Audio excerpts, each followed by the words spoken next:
Johor Darul Ta'zim, JDT, terus membuktikan pasukan itu merupakan pasukan nombor 1 di rantau Asia Tenggara. Ini berdasarkan ranking terbaru Opta Power Ranking yang dikemas kini pada 7 November lalu. JDT juga merupakan pasukan ke-7 terbaik Asia.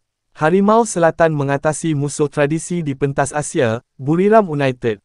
Kelab gergasi Thailand itu berada di tempat kedua dan menghuni kedudukan ke-37 Asia.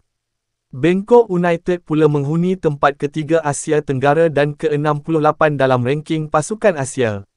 Ini satu pencapaian membanggakan memandangkan tiada pasukan negara selain JDT berada dalam kelompok 1000 pasukan terbaik di dunia.